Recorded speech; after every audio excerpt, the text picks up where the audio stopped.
Ces mots ont été prononcés par Jeffrey Dahmer, un tueur en série, un délinquant sexuel, un nécrophile et un cannibale qui a brutalement assassiné 17 jeunes hommes de Milwaukee à la fin des années 70, dans les années 80 et dans les années 90. Dahmer est un exemple effrayant de psychopathe, dont l'apparence de normalité a joué un rôle important dans sa capacité à ne pas se faire attraper malgré les atrocités qu'il commettait. Mais c'est aussi cette façade qui nous pousse à nous demander comment une personne qui semble parfaitement normale à l'extérieur peut commettre des actes de violence aussi révoltants. Il nous faut regarder ces individus droit dans les yeux pour comprendre la psychologie d'un tueur en série. En tant que société, nous aimons penser que nous avons compris les psychopathes et les tueurs en série, et d'une certaine manière, c'est le cas. Dans les années 80, un psychologue judiciaire canadien du nom de Robert Hare a dressé une liste de 22 traits permettant de diagnostiquer la psychopathie, liste qui reste à ce jour la plus utilisée par les experts. Cette liste comprend des éléments tels que le charme superficiel, la mégalomanie, le mensonge et la tromperie pathologique, l'impulsivité, la tendance à l'ennui, l'absence de remords, le manque de projets réalistes à long terme, un mode de vie parasitaire et l'incapacité d'accepter des responsabilités.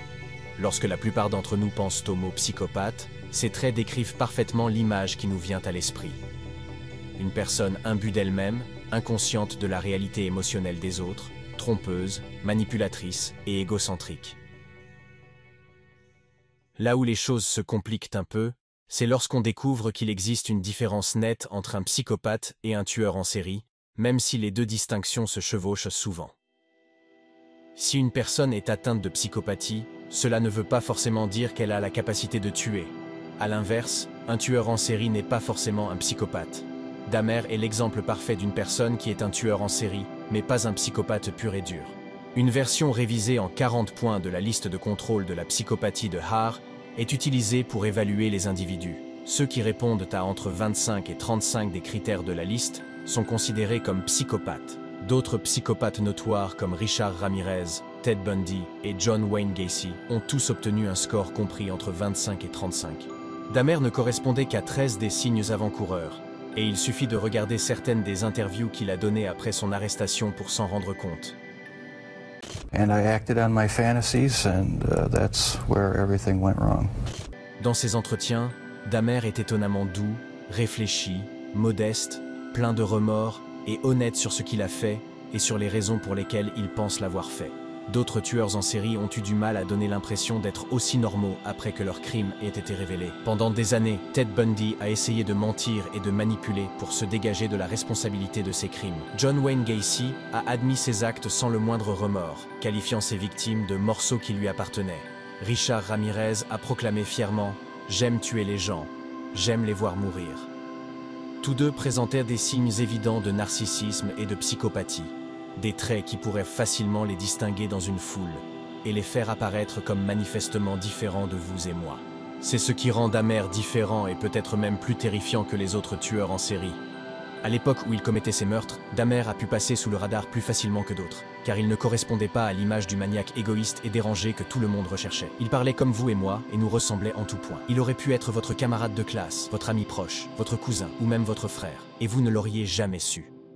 Le propre père de Jeffrey, Lionel Dahmer, a écrit un livre entier sur le choc qu'a représenté pour lui le fait que son fils aîné, dont il se souvient comme d'un enfant doux, enjoué et curieux, ait ensuite infligé tant d'horreur à tant de personnes. Lorsque l'on entend parler d'une histoire comme celle de Jeffrey Dahmer, la réaction spontanée est de se concentrer sur l'enfance du tueur, en supposant qu'il a dû être maltraité, négligé ou psychologiquement abusé d'une manière ou d'une autre.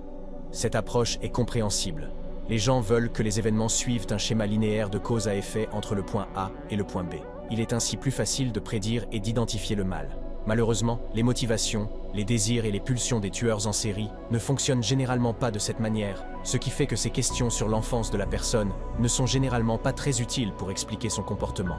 Si Dahmer n'a pas eu une éducation parfaite, il n'a jamais été maltraité physiquement, ou n'a jamais été traité d'une manière qui se rapproche des horreurs qu'il a ensuite infligées à ses victimes. Lors de sa condamnation, Dahmer s'est présenté à la barre et a dit ceci au juge. « Il n'est pas question pour moi d'essayer de regagner ma liberté. Je n'ai jamais voulu être libre. Franchement, je voulais la mort pour moi. Il est question de dire au monde que ce que j'ai fait n'était pas motivé par la haine. Je ne haïssais personne. Je savais que j'étais malade ou mauvais, ou les deux. Aujourd'hui, je crois que j'étais malade. Je sais tout le mal que j'ai causé. J'ai essayé de faire de mon mieux pour me racheter après l'arrestation. Mais quoi que je fasse, je ne peux pas réparer le mal terrible que j'ai causé. Cette citation résume les questions que nous nous posons tous.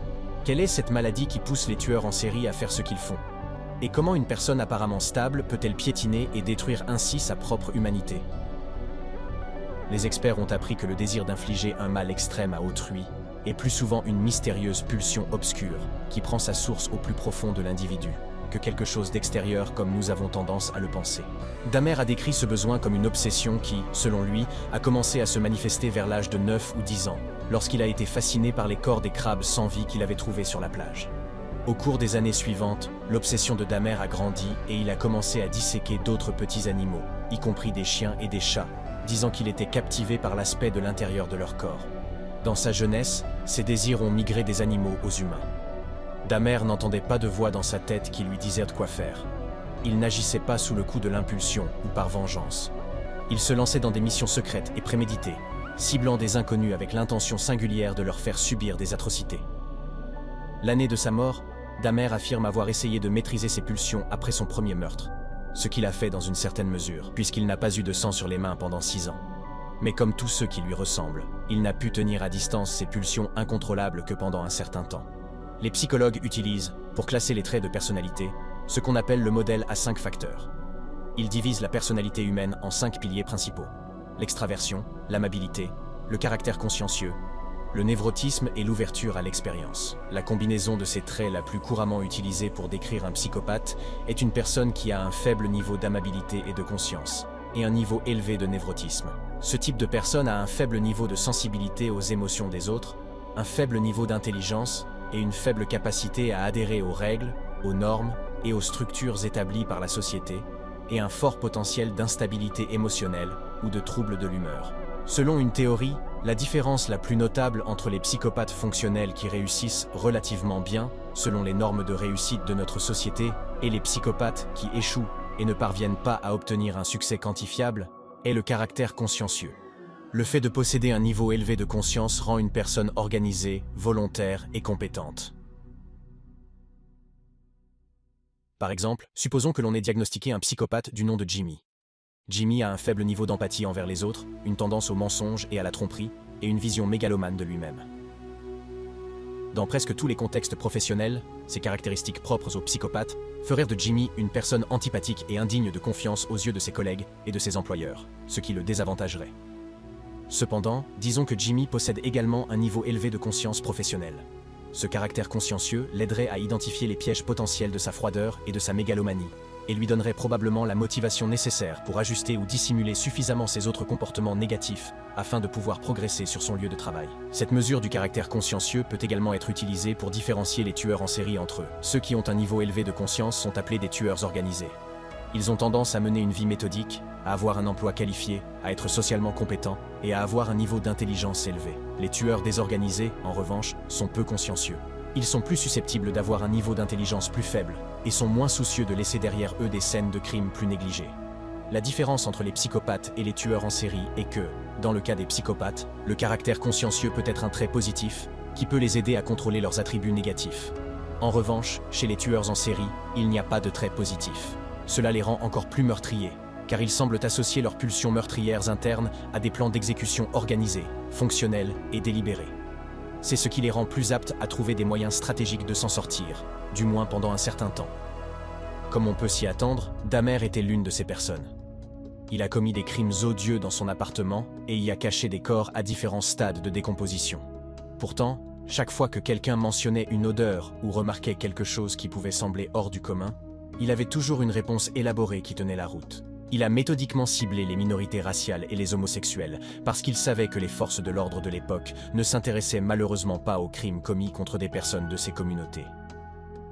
Des êtres humains comme Dahmer nous obligent à nous demander comment pouvons-nous identifier des tueurs qui se cachent si habilement derrière ces masques de normalité. Et je pense que c'est de cette question que vient une grande partie de l'intérêt pour les psychopathes et les tueurs en série. L'idée que n'importe qui autour de nous en ce moment pourrait être identifié comme le prochain maniaque meurtrier. En regardant cette vidéo, vous êtes peut-être hanté par la possibilité que l'un de vos voisins, amis proches ou même membres de votre famille soit l'une de ces personnes, nourrissant des fantasmes cachés de faire du mal à autrui. Pour ce que nous en savons, vous pourriez même être un psychopathe. dont le désir de faire du mal à quelqu'un pour son propre plaisir est simplement refoulé sous un masque de normalité. Comme le disait Ted Bundy, nous sommes vos fils, nous sommes vos maris, nous sommes partout. Et s'il avait raison,